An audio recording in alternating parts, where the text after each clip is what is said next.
참 살기 힘들고 어려웠던 우리나라가 이렇게 하나님의 은혜 가운데 이렇게 발전되고 잘 살고 평안할 수 있는 것, 모든 것이 하나님의 은혜인 줄로 믿습니다. 그런데 그 이면에는 또 수많은 선교사님들의 그런 눈물과 피와 희생이 있었다라는 것을 우리는 너무나 잘 알고 있습니다. 오늘 이렇게 시작하게 되는 우리 성김사관학교, 우리 피택자 교육 가운데도 국내 선교지 탐방이라는 또 하루의 또 일정이 있습니다. 아마 양화진에 있는 우리 외국인 선교사 묘원에 다녀올 것 같은데, 그곳에 잠들어 계시는 우리 선교사님들의 숫자도 꽤 많이 있다는 것을 아마 다녀오신 분들은 잘 알고 있을 것 같습니다. 선교사만 145명, 그리고 안장자는 417명. 왜 선교사는 145명인데 안장자는 417명일까? 함께 왔던 가족들, 또는 이름도 채 짓지 못했던 그런 아기들에까지 그곳에 함께 안장되어 있기 때문에 그렇습니다. 이 땅에 복음을 전하러 왔다가 이 땅에 묻히게 된 선교사님들이 있습니다. 그런데 이분들이 처음에 우리나라에 발을 내딛었을 때 우리나라가 그렇게 선교하기 좋은 나라는 아니었습니다. 지금도 몇몇 나라에서는 전도를 못하게 금지되어 있고, 전도하다가 알게 되면 추방당하는 것처럼 우리도 그 당시에는 선교사님들을 환영하고 축복하며 복음을 받아들일 준비가 되어 있던 나라가 아니었다는 겁니다. 흥선대원군 때 우리가 너무나 잘 알고 있었던 완전히 세국 정책을 펼치면서 서양 문물이 들어오는 것을 완전히 막았습니다. 하지만 그 이후에도 알렌과 언더우드 선교사가 우리나라에 들어왔을 때 기독교 포교 전도는 금지되어 있었습니다. 그래서 조선에서 드린 첫 공식 예배는 1885년 6월 21일 우리가 잘 알고 있는 제중원, 의료를 위해서 만들었던 그 제중원에서 드린 외국인 선교사들끼리 모여서 드린 예배가 첫 공식 예배입니다. 왜냐하면 제중원은 치외법권 지역이었기 때문에 알렌 선교사의 주관으로 모든 교파의 선교사들이 다 모여서 연합해서 하나님 앞에 예배드릴 수 있었습니다. 그리고 이곳에서 1885년 10월 11일 첫 성찬 예식이 집례되기도 합니다. 그런데 이러한 역사, 한국 기독교 역사 가운데 놀라운 일이 하나가 발생을 합니다. 황해도 소래라는 지역에서 서상륜이라는 사람이 1886년 12월에 언더우드 선교사를 찾아옵니다. 그리고 중국에 있는 존 로스 선교사의 소개장을 들고 와서는 이 언더우드 선교사에게 지금 소래에 세례받을 사람들이 있으니까 황해도 소래까지 와서 세례를 베풀어 달라는 부탁을 하게 됩니다. 언더우드 선교사는 깜짝 놀랍니다. 아니, 조선에 와서 기독교 포교가 금지되어 있어서, 엄격하게 금지되어 있어서 나가서 전도를 해본 적이 없는데, 교회를 세운 적도 없는데, 말씀을 전한 적이 없는데, 가르친 적이 없는데 어떻게 세례받는 사람들이 있을까? 어떻게 교회가 있을까? 깜짝 놀라게 됩니다. 그래서 황해도 소래까지 그들을 따라가서 세례를 베풀고 싶었지만 여전히 기독교 포교는 엄격하게 금지된 상황이기 때문에 그곳에 갈 수 없었습니다. 그래서 언더우드 선교사가 자신이 그곳에 갈 수 없는 대신 세례받을 사람을 여기까지 데리고 오라고 초청하게 됩니다. 1887년 1월 23일 소래에서 서울로 온 교인 3명, 서경조, 최명호, 정공빈이 언더우드 선교사에게 세례를 받습니다. 이 가운데 한 명은 서상륜의 동생이자 소래교회 칭남 공동체의 지도자였던 서경조였습니다. 그 훗날 1907년 한국 장로교회 첫 목사 7명 가운데 한 명이 바로 이 서경조 목사님입니다. 이날 세례가 그해 1887년 9월 첫 번째 한국 장로교회 조직으로 나중에 이어지게 되는데, 그것이 바로 정동교회, 임정수 집사님이 다니셨던 정동교회, 두 분이 결혼도 하셨나요 거기서? 네, 하셨던 새문안교회의 창립으로 이어지게 되었다는 겁니다. 아니, 이들은 도대체 어디서 복음을 듣고 신앙을 가지게 된 것일까? 이들은 도대체 누구를 통해서 예수님을 믿고 세례를 받게 된 것일까? 선교사들이 나가서 복음을 전한 적도 없고 교회를 세운 적도 없고 예수 그리스도를 전파한 적도 없는데 도대체 이들은 어디서 예수님을 믿고 이 한양까지, 황해도에서 한양까지 달려온 것일까? 우리나라의 선교 역사는 이처럼 다른 나라에서는 찾아볼 수 없는 이런 특별함을 가지고 있습니다. 일반적인 나라에서의 선교는 먼저 선교사님들이 그 나라에 들어갑니다. 그리고 선교사님들이 우리가 알고 있는 다양한 방식을 통해서 그들에게 좋은 일을 하면서 복음을 전하게 됩니다. 그리고 병원, 학교, 교회를 지어나가는 그런 순서를 밟게 됩니다. 그런데 우리나라는 달랐다는 겁니다. 우리나라는 선교사님들이 공식적으로 들어오기 전부터 서상륜과 같은 믿음의 사람들이 이미 있었다는 겁니다. 언더우드 선교사가 들어와서 예배가 오기 전부터 예배가 드려지고 있었고, 초대교회가 있었던 것처럼 작은 교회들, 가정교회들이 시작되고 있었다는 겁니다. 어떻게 그것이 가능했을까? 어떻게 선교사들이 들어오기 전부터 복음이 전파되고 믿음의 사람들이 생겨나고 교회가 먼저 세워질 수 있었을까? 오늘 우리나라와 이 비슷한 복음의 역사, 선교의 역사, 교회의 역사를 가진 한 교회가 오늘 본문에 소개되고 있습니다. 이런 비슷한 역사. 2절의 말씀을 같이 한번 읽겠습니다. 2절입니다. 골로새에 있는 성도들 곧 그리스도 안에서 신실한 형제들에게 편지하노니 우리 아버지 하나님으로부터 은혜와 평강이 너희에게 있을지어다. 아멘. 오늘 본문에 나오고 있는 이 교회는 바로 골로새 교회입니다. 골로새는 지역적으로 오늘날 터키에 해당이 됩니다. 당시에는 당시 이 지역에서 가장 유명한 도시라고 하면 에베소, 딱 들으면 아는 에베소. 이 에베소에서 약 160km 정도 떨어져 있는 곳이 바로 골로새라는 도시입니다. 그런데 지금 사도 바울은 그 골로새에 편지를 보내고 있습니다. 2절, 골로새에 있는 성도들 곧 그리스도 안에서 신실한 형제들에게 편지하노니 우리 아버지 하나님으로부터 은혜와 평강이 너에게 있을지어다. 그런데 참 재미있는 것은 사도 바울은 지금까지 골로새에 단 한 번도 가본 적이 없다는 겁니다. 그리고 지금 사도 바울은 로마에 가택연금되어서 옥중생활, 감옥생활을 하고 있었다는 겁니다. 아니, 어떻게 사도 바울이 한 번도 가본 적이 없는 그곳에 교회가 세워져 있는 걸까요? 아니, 어떻게 사도 바울이 가서 복음이 전한 적이 없는 골로새에 신실한 형제들에게 편지하노니, 사도 바울은 간 적도 없고 교회를 세운 적도 없고 복음을 전한 적도 없는 그곳에 어떻게 신실한 형제들, 형제 한 명도 아니고 형제들이 그곳에 이미 존재하고 있었던 것일까? 앞에서 소개해 드렸듯이 우리나라의 선교 역사는 참 특별합니다. 선교사들이 들어오기 전에 먼저 복음이 들어오고, 선교사들이 들어오기 전에 이미 교회가 세워지고, 선교사들이 복음을 전하기 전에 이미 믿음의 형제들이 있었다는 겁니다. 어떻게 그것이 가능했을까? 평안도 의주에 한 상인이 살고 있었습니다. 한 상인. 그 사람의 이름이 바로 서상륜. 그의 동생 이름이 아까 서경조. 이 서상륜이 의주의 상인이었는데 동생과 함께 중국 잉커우라는 곳까지 홍삼 장사를 가게 됩니다. 그런데 중국까지 가는 과정에서 극심한 고생을 하면서 장티푸스에 걸려서 죽을 위기에 처합니다. 그때 중국에 있던 맥킨타이어라고 하는 선교사가 아무런 조건도 없이 이 서상륜을 병원에 입원시키고 치료해주고 간호까지 다 해줍니다.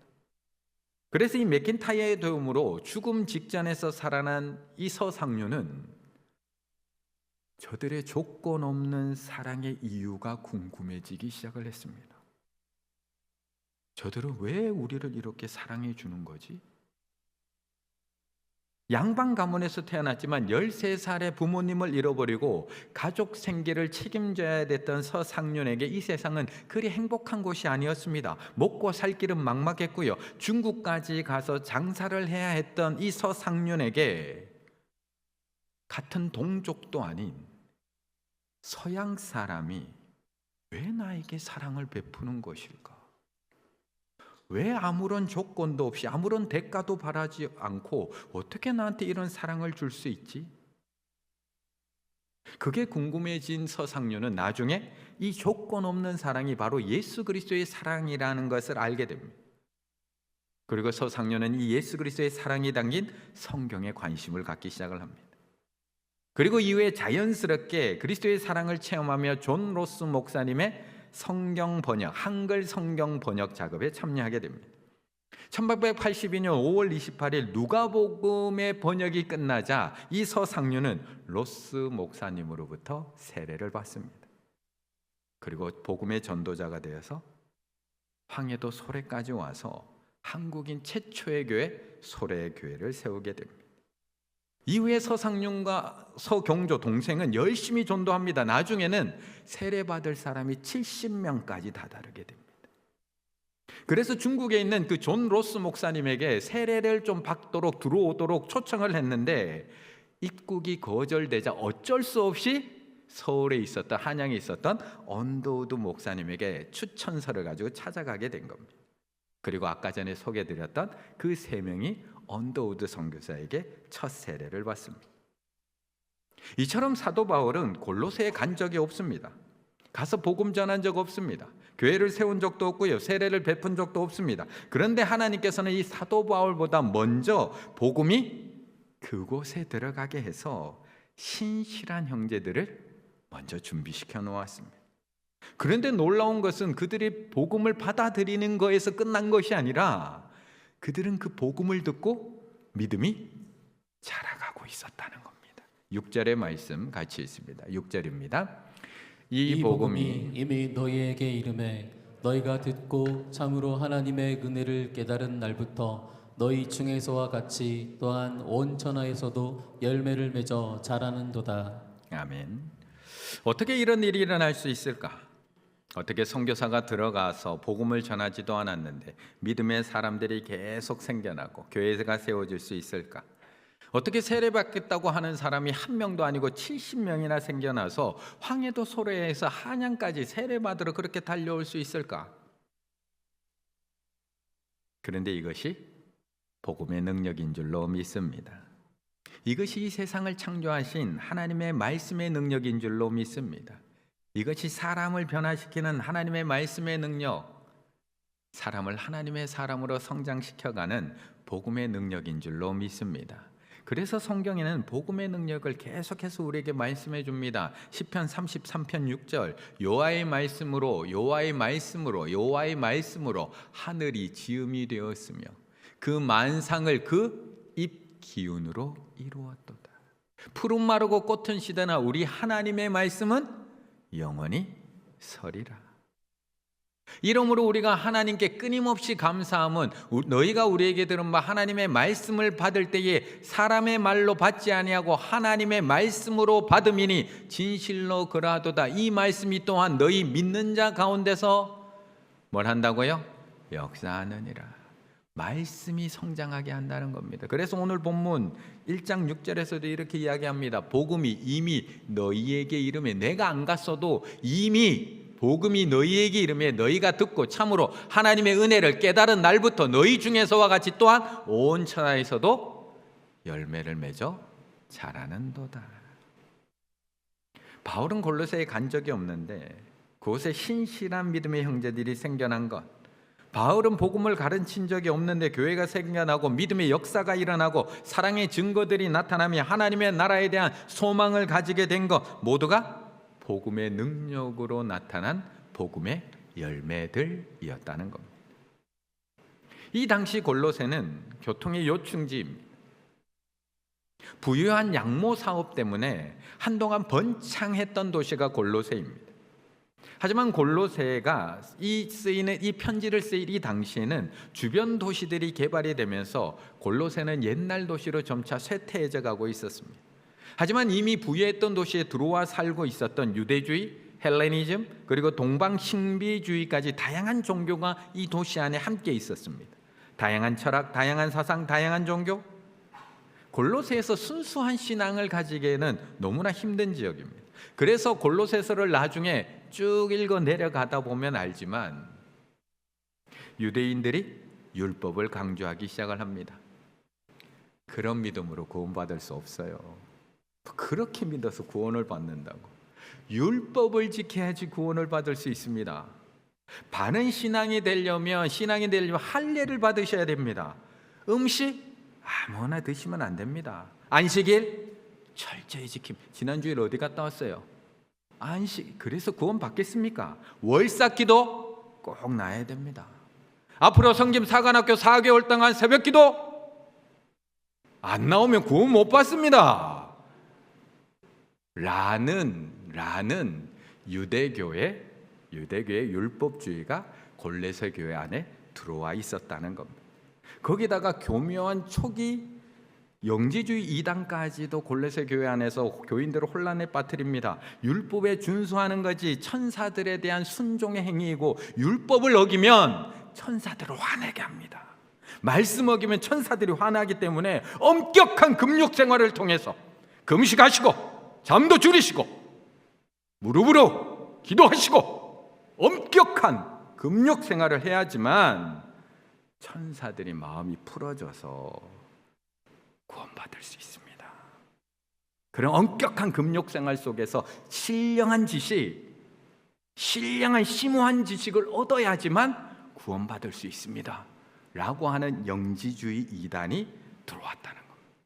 그래서 사도 바울이 골로새를 쓰는 내내 골로새서 안에다가 무엇을 담아 놓았느냐? 사도 바울은 이 편지 안에서 단호하게 1장부터 4장까지 딱 하나만 이야기합니다. 무엇을 이야기하느냐? 예수 그리스도 한 분이면 충분합니다. 딱 이것만 이야기하고 있는 겁니다. 예수 그리스도 한 분이면 충분합니다. 예수 그리스도 한 분이면 충분합니다. 저를 따라해 보실까요? 예수 그리스도 한 분이면 충분합니다. 예수 그리스도 한 분이면 충분합니다. 골로새서는 1장부터 4장까지 그것만 이야기하고 있는 겁니다. 율법, 예수 그리스도 한 분이면 충분합니다. 지혜, 예수 그리스도 한 분이면 충분합니다. 천사, 예수 그리스도 한 분이면 충분합니다. 구원, 금욕이 아니라 예수 그리스도 한 분이면 충분합니다. 능력, 예수 그리스도 한 분이면 충분합니다. 기쁨, 예수 그리스도 한 분이면 충분합니다. 골로새서는 계속해서 모든 것에 한 분 되시는 예수 그리스도만을 이야기하고 있는 편지라는 겁니다. 나는 진정한 크리스찬이 되고 난 뒤 한 가지 분명한 사실을 깨닫게 되었다. 그러한 크리스찬이라면 결코 한두 시간 예배 출석하는 것만으로 만족할 수 없다. 계속 그분을 알고 싶어지고 계속 그분이 사랑스러워진다. 또한 그러한 크리스찬이라면 교회 안에서 잠깐 거룩한 척하다가 축도가 끝나면 세상으로 나가서 자기 마음대로 살아갈 수 없습니다. 하나님의 일을 좀 한다고 앞으로 교회에서 생색내거나 헌금 드리는 것 대단한 자랑으로 일삼지도 않습니다. 왜요? 참된 크리스찬이란 그의 소유 존부를 이미 주님께 드린 자들이기 때문입니다. 이러한 자들의 믿음은 교회를 얼마나 오래 다녔는가 자부심이 될 수 없습니다. 지적으로 하나님을 얼마나 많이 배웠는가도 소용없습니다. 오직 하나님과의 인격적인 관계 속에서 살아있는 믿음만이 중요할 뿐입니다. 그저 뭐라고요? 예수님 한 분이면 충분합니다. 바울의 편지처럼 예수 그리스도 한 분이면 충분한 우리 피택자들이 다 되시기를 바라겠습니다. 교회 올 때만 예수님이 필요한 파트타임 말고요, 교회 와서 예배 드릴 때 한두 시간만 예수 그리스도에 필요한 건 얘기하는 파트타임 크리스찬 말고요, 매 순간 하나님과 매 순간 그 한 분만이면 충분한 풀타임 크리스찬이 되시기를 바라겠습니다. 그런데 지역적으로나 사상적으로나 철학적으로나 이렇게 믿음을 지켜나가기 힘든 골로새 지역에 어떻게 이들은 복음 안에서 건강하게 믿음이 자라갈 수 있었을까? 물론 복음 자체의 능력이 있었기 때문에 그들은 복음 안에서 구원받고 변화되고 믿음, 소망, 사랑을 가질 수 있었지만 어떻게 그들은 복음 안에서 신실한 형제들이 되어갈 수 있었던 걸까요? 오늘 본문 7절의 말씀을 같이 읽습니다. 7절입니다. 이와 같이 우리와 함께 종된 사랑하는 에바브라에게 너희가 배웠나니 그는 너희를 위한 그리스도의 신실한 일꾼이요. 아멘. 앞에 서서 말씀드렸지만 지금 이 편지를 쓰고 있는 사도 바울은 골로새에 온 적이 없습니다. 담지 3차 전도 여행 때 여기서 160km 떨어진 에베소에서 3년 남짓을 머물면서 그곳에서 복음을 가르치고 전한 적이 있습니다. 그때 하나님의 은혜로 에베소에서 큰 부흥이 일어나게 됩니다. 사도행전 19장 10절에는 이렇게 이야기합니다. 2해 동안 이같이 하니 아시아에 사는 자는 유대인이나 헬라인이나 다 주의 말씀을 듣더라. 목사님 찾으셨어야 되는데 우리 피택자들은 목사님 지금 설교에 오류가 좀 있는데요. 분명히 방금 말씀에서는 2해 동안 이같이 하니 바울이 에베소에 머문 기간이 3년이 아니라 2년 같은데 요거 집어내셨어야 됐는데 우리 피택자들 제가 3년이라고 하고 본문에 2년으로 나왔는데 탈락. 농담이고요. 네, 의문이 생길 수 있습니다. 맞습니다. 사도 바울이 에베소 두란노에서 가르친 기간은 2년입니다. 에베소 두란노에서 가르친 기간 2년. 하지만 사도 바울이 그 앞에 해당해서 가르치고 또한 전도하며 에베소에 머물렀던 기간은 약 3년 정도가 된다라고 이야기하고 있습니다. 그래서 사도행전 20장 31절 에베소 장로들에게 이렇게 이별 인사를 하는 겁니다. 그러므로 여러분이 일깨어 내가 3년이나 밤낮 쉬지 않고 눈물로 각 사람을 훈계하였던 것을 기억하라. 이 3년의 기간 동안 에베소에서 사도 바울에게 복음을 듣고 배웠던 사람들이 있었다는 겁니다.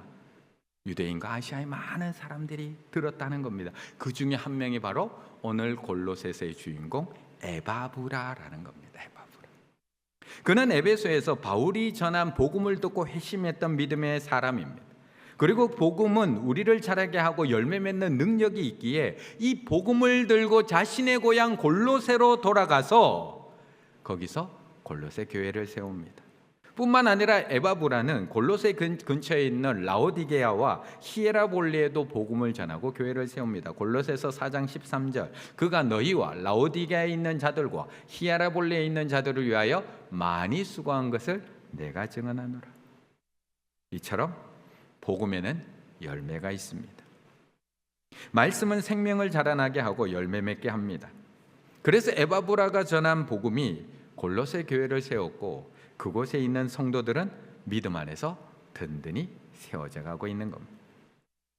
앞에 소개드렸던 우리나라에도 이 서상륜이라고 하는 한 사람이 성경을 번역하다가 세례를 받고 하나님의 사람이 된 것으로 끝난 것이 아니라 번역한 성경책을 보따리에 싸서 한국 조선에 복음을 전하기 위해서 그 보따리에 성경을 숨겨서 들어오다가 고려문에서 발각이 되어서 감옥에 갇히고 그곳에서 다시 친척들의 도움으로 탈출을 하고 다시 오촌 동생이 사는 황해도 소래까지 도망가서 그곳에서 교회를 세웠던 것처럼 한 사람의 변화는 계속해서 열매를 맺게 된다는 것입니다. 그리고 1887년 9월 27일 언더우드 선교사가 한국 최초의 장로교회를 세우는데 그것이 바로 아까 말씀드렸던 지금의 세문안교회. 그런데 이 세문안교회를 세울 때 세례교인이 총 14명이었습니다. 14명이 교회를 세운 겁니다. 그런데 그 중에 12명이 이 서상륜 이분이 전도해서 세례받은 사람들이었습니다. 그래서 기독교 역사학자들은 세문안교회를 창립한 주역은 언더우드가 아니라 서상륜이라는 평가를 내놓기도 합니다. 복음은 분명 우리를 살리고 자라게 하는 능력이 있습니다. 복음은 분명 세상을 변화시키고 교회를 세워가는 능력이 있습니다. 그런데 서상륜과 같은 그런 신실한 일꾼 없이 그게 가능할까요? 에바브라처럼 신실한 일꾼 없이 그것이 가능할까요? 그런데 오늘 본문은 참 재미있게도 이 신실한 일꾼 에바브라가 전한 복음을 들었던 사람을 2절에서 뭐 어떻게 표현하느냐? 골로새에 있는 성도들 곧 그리스도 안에서 신실한 형제들에게 편지하노니. 신실한 형제들에게 편지하노니. 사도 바울은 골로새에 가지 못했지만 신실한 사도 바울에게 배운 신실한 에바브라는 복음의 열매가 됩니다. 신실한 에바브라에게 신실한 골로새 교인들은 복음의 열매로 맺혀집니다. 그렇다면 우리가 정말 신실하신 예수 그리스도의 종이라면, 우리가 정말 신실하신 예수 그리스도의 종이라면 우리도 그리스도의 신실한 종이 되어야 할 줄로 믿습니다. 신실한 피스토이스, 믿음직스러운 하나님을 향한 믿음이 변함없는 신실한 일꾼이 되는 것은 교회에 큰 역할을 감당하고 큰 능력을 나타나고 큰 봉사를 해야 되는 것이 아니라 하나님을 향한 믿음이 변함없는, 조금도 흔들림 없는 그런 믿음의 일꾼이 되라고 말씀하고 있습니다. 쉬울까요? 쉬울까요? 벌써부터 흔들리는데요. 벌써부터 과제 나오는 거 보고 흔들리고 있는데요. 벌써부터 교육받아야 되는 것 때문에 흔들리고 있는데요. 벌써부터 주변에서 들리는 한두 마디 때문에 벌써 흔들리고 있는데요. 쉬울까요? 변함없는 일꾼 되기 쉬울까요? 한 번 잘하는 분들 많습니다. 1년 정도 잘하는 분들 많습니다. 2년, 3년 정도 변하지 않고 반짝 잘 섬기는 분들 많습니다. 바울에게도 마찬가지였습니다. 바울을 따라다닌 사람들이 한둘이었을까요? 바울을 따라다녔던 사람들 얼마나 많았을까요? 하지만 복음 전하는 자리, 말씀으로 섬기는 자리, 좋은 일만 있을까요? 세상 유혹은 없을까요? 불평 나오고 불만 나올 일은 없을까요? 세상으로 떠나간 대만은 없었나요? 칭찬만 있을까요? 사람들이 박수만 쳐줄까요? 안타깝지만 장로 피택 안 되셨으면 그러만 안 듣고 편안하게 신앙생활 하실 수 있었습니다. 안수 집사 피택 안 되셨으면 그런만 안 듣고 그냥 편안하게 신앙생활 할 수 있으셨습니다. 그냥 편안하게 의자에 앉으셔서 항종짓도 이렇게 평가하면서 아이고 잘하네, 아이고 저렇게 하면 되나, 편안하게 신앙생활 할 수 있으셨습니다. 하지만 이제 상처받을 일들, 실망할 일들, 넘어질 일들 참 많이 있습니다. 그래서 많은 일꾼을 떠나보내야 했던 사도 바울, 수많은 배신과 실망감을 경험했던 사도 바울이 에바브로를 이렇게 지칭하고 있는 겁니다. 7절, 그는 너희를 위하여 그리스도의 신실한 일꾼이요, 변함없는 일꾼이었다는 겁니다. 이 변함없는 일꾼이 전한 복음으로 신실한 형제들이 생겨나는 겁니다. 바울에게 배운 에바브로가 그리스도의 신실한 일꾼이 된 것처럼, 에바브라에게 배운 골로새 교인들이 신실한 형제가 된 것처럼, 그리스도에게 배우고 우리 충일교회에서 말씀을 배우고 세움받는 우리 피택자들이 끝까지 하나님을 향한 믿음이 변함없는 신실한 일꾼들이 다 되시기를 간절히 바라겠습니다.